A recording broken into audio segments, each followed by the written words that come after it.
Section 1. Louise wants to join a video library. You will hear a conversation between Louise and the owner of the video library. First, you have some time to look at questions 1 to 5.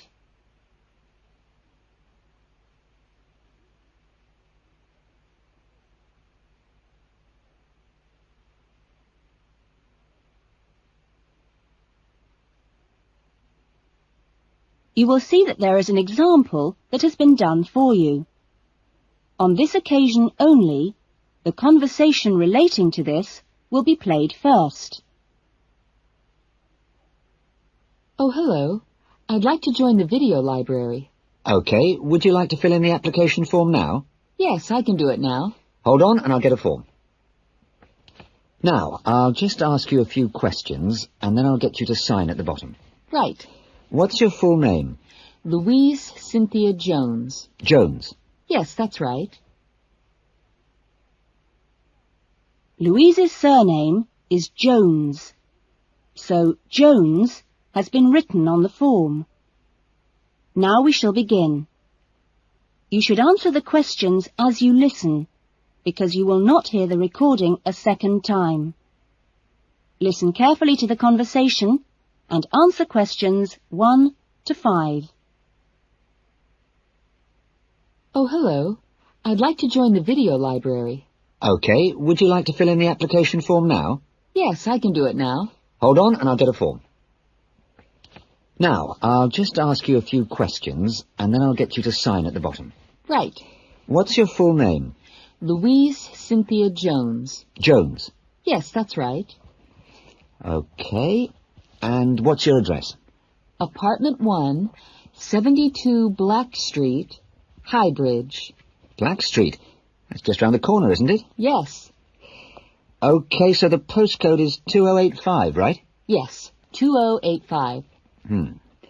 And your telephone number. I need both home and work. Home is 9835-6712, and work is 9456-1309. Do you need any ID or anything like that? Yes, we need your driver's license number. That is, if you have one. Yes, I know it off by heart. It's an easy one. 2020BD. Do you need to see it? Yes, I'm afraid I do. Here. Right, thanks. And could you tell me your date of birth, please? 25 July, 1977. That's the most important part out of the way, but could I just ask you a few questions for a survey we're conducting? Okay. Before the conversation continues, you have some time to look at questions 6 to 10.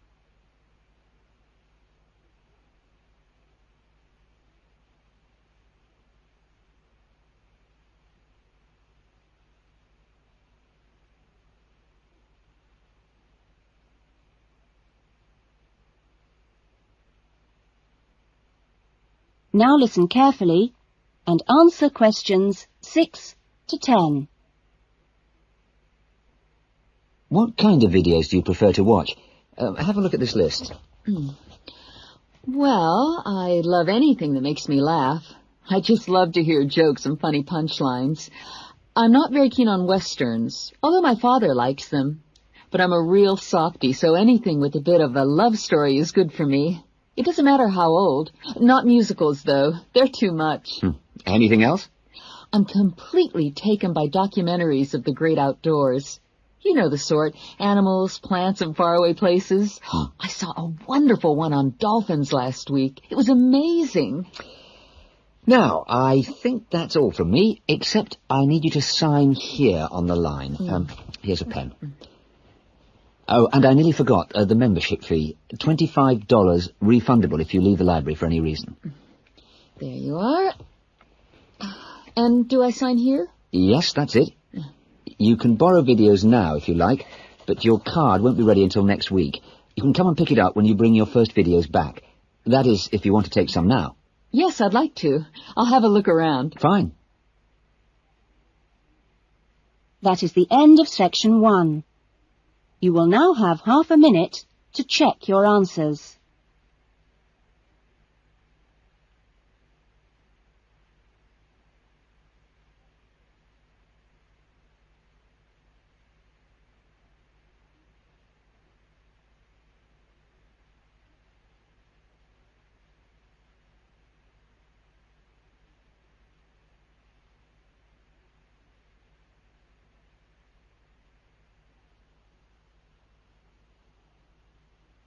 Now turn to section 2.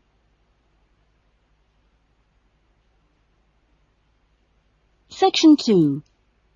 You will hear a radio interview about an expedition across the Atura Mountains. First, you have some time to look at questions 11 to 15.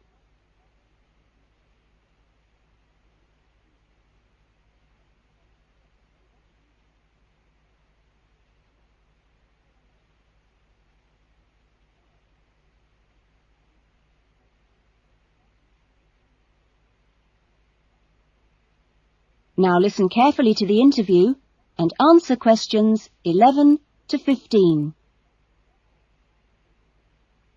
A dream came true in 1995 when, over 96 days of the spring and summer, an expedition of 4 men undertook what they believed to have been the first and only complete end-to-end crossing of Morocco's Atura Mountains. I talked to Charles Owen, the leader of the expedition group, about the trip. Charles, how much planning went on beforehand? Well, as you know, I run these walking trips across the mountains for tourists, and over the years I've collected maps and other data to prepare what I call a route book for this trip. And this book basically shows the route across the mountains that we took. You actually broke records while you were out there, didn't you? Yes, it was 900 miles in total, and we managed to climb 32 peaks that were over 3,000 metres high, including Tube Karl, which is, of course, the highest in North Africa. Yeah. We weren't actually out to make a name for ourselves. It just happened, really. What was the weather like? Oh, it got us right from day one, and we were pretty taken aback, really, to find that it rained on quite a number of days. And so we were forced to start replanning our route almost from the outset. One of the obvious problems is the heavy snow which blocks the mountain passes, so you have to make considerable detours. When we were on the way to Imilchil, for example, the snow forced us into a northern bypass, which was new to us. But anyway, either way, we would have been rewarded because, well, we fell upon amazing high meadows, huge gorges and wonderful snow-capped mountains. The scenery was as fine as any we saw on the trip, and that was how it was every time. Having to take another pass was never a disappointment. You now have some time to look at questions 16 to 20.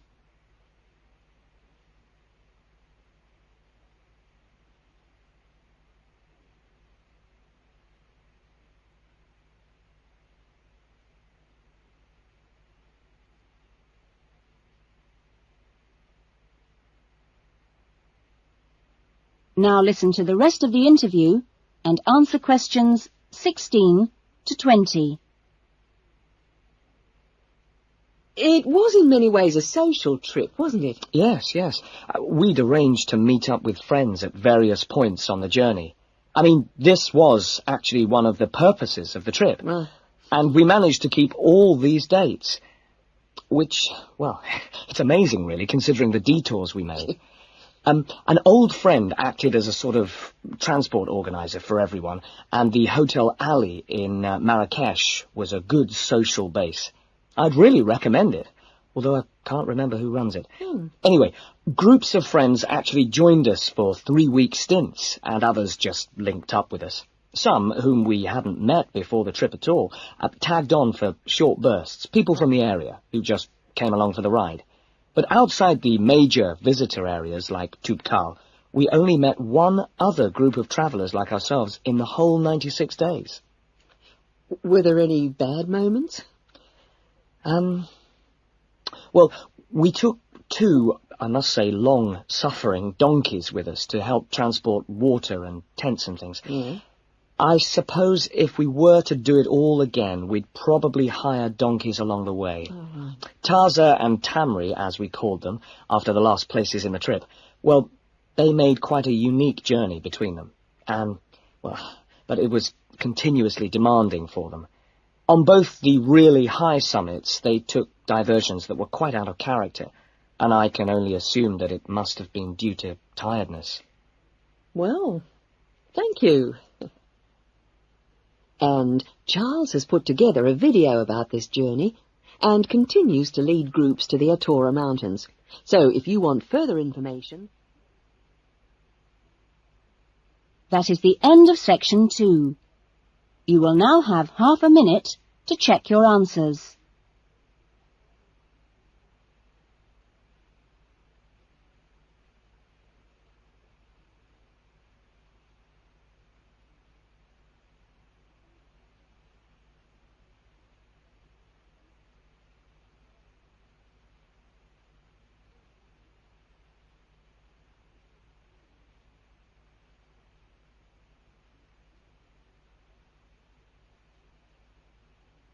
Now turn to section 3.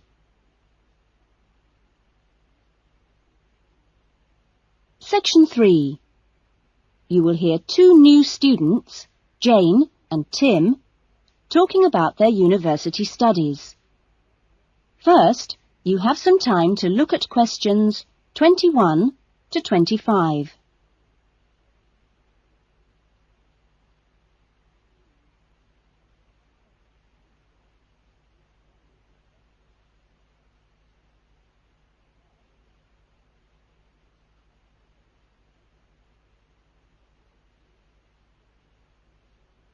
Now listen carefully to the discussion and answer questions 21 to 25.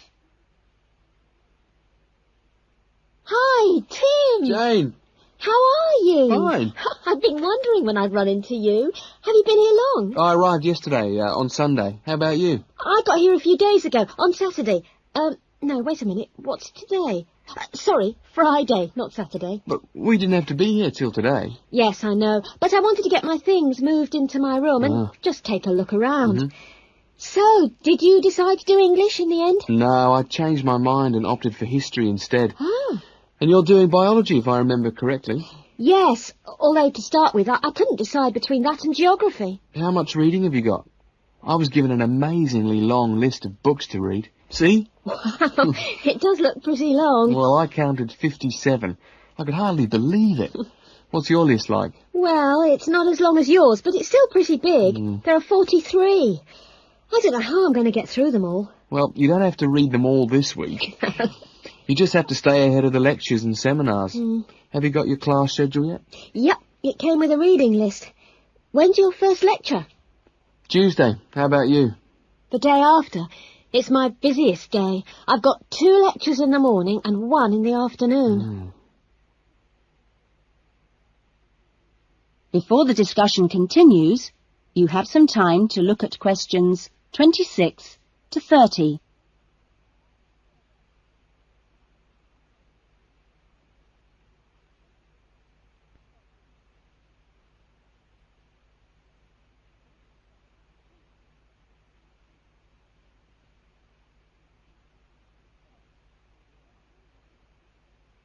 Now listen carefully and answer questions 26 to 30. It's going to be different from school, isn't it? Yeah, particularly the lectures. Have you got any special strategy for listening to lectures? Well, I'm going to use a cassette recorder and record them all. What? Are you allowed to? Sure, lots of people do it nowadays. It means you can listen to the lectures all over again later and make really good notes. I couldn't do that. I like to take notes as I'm listening. I usually find I get all the important points. Reading is different, of course. My approach is to skim the book first to see what's important and what isn't. It saves hours of time. But what if you miss something? You don't mean you're going to read every word, do you? Well, that's what I usually do. Well, that's up to you, but I think you're crazy. What's your first lecture on, anyway? Oh, it's a lecture on the French Revolution. The French Revolution? How boring. Oh, it's not boring at all. It was an amazing period of history. It changed everything in Europe. So what's your first lecture about? It's about animal behaviour. It sounds really interesting. Look, I was on my way to the library. I'm going to get some of these books out and start reading for the first essay I've got to write. And what have you got to write about? No, you'll never believe it. I think our professor must have a sense of humour.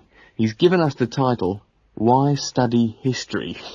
That's a good one. When you find the answer, let me know. No, I'm going to enjoy writing it.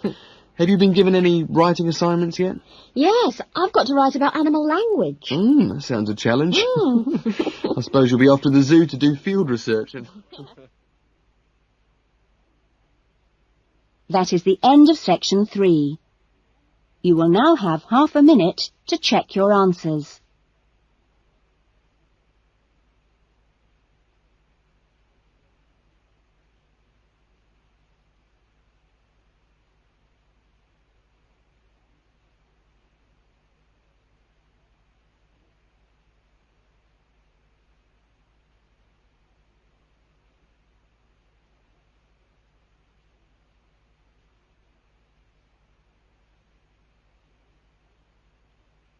Now turn to section 4. Section 4. You will hear a lecture being given to school leavers on the jobs people can get in sport and the training programs available to prepare for those jobs. First, you have some time to look at questions 31 to 40.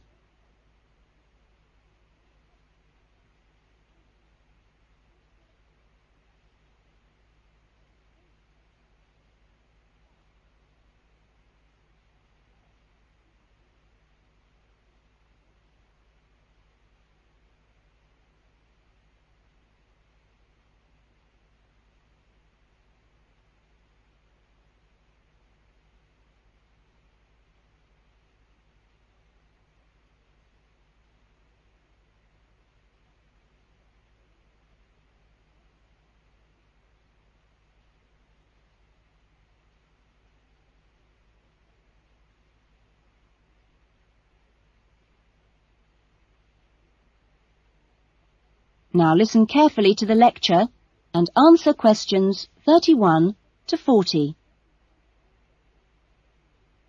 Welcome to Further Education Information Week. This is the Physical Education Faculty session, and I'm the head of the faculty. During the course of this morning, we hope to give you a clear idea of what we offer in our training programs, and we will look at the types of courses and the entry requirements, if any, for those courses. Some of these courses are open to school leavers, but for some, you need previous qualifications or relevant successful employment. So, firstly, the Physical Fitness Instructors course is offered as a 6-month certificate course, which includes an important component of personal fitness, but there are no specific entry requirements. For sports administrators, we provide a 4-month certificate course, but you should be aware that this is designed for those who are in employment. This employment must be current and related to sports administration.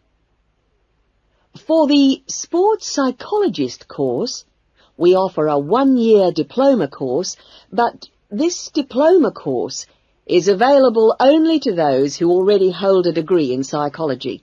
So you need to make sure you have that before you apply to do this course.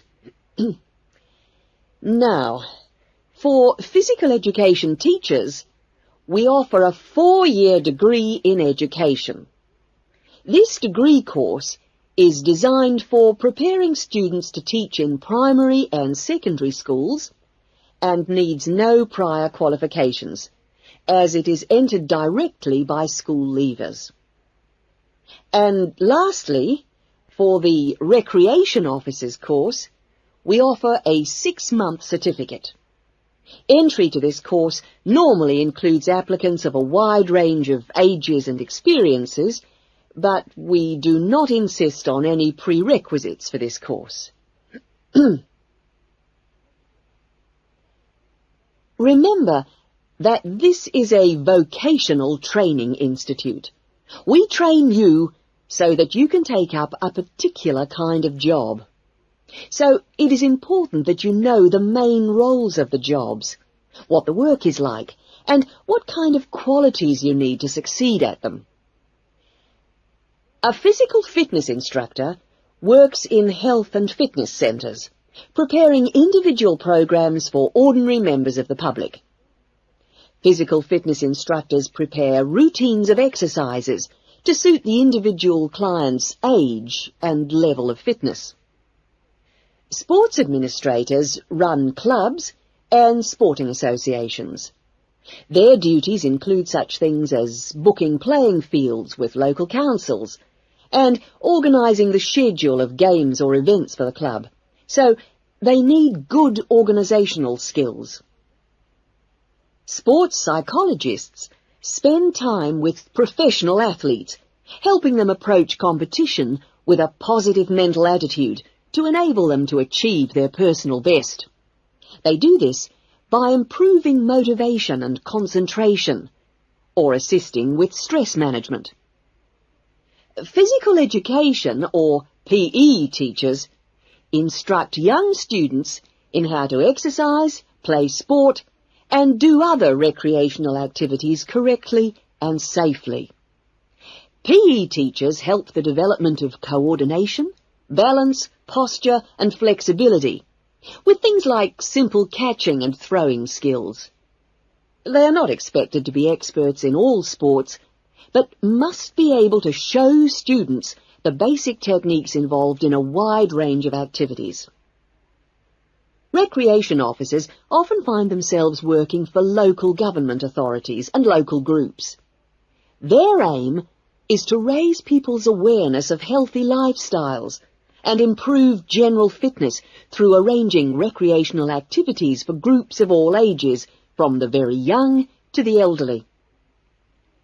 There are many other job opportunities which our graduates can look forward to. If you're interested in any of these, then I suggest... That is the end of section 4. You will now have half a minute to check your answers.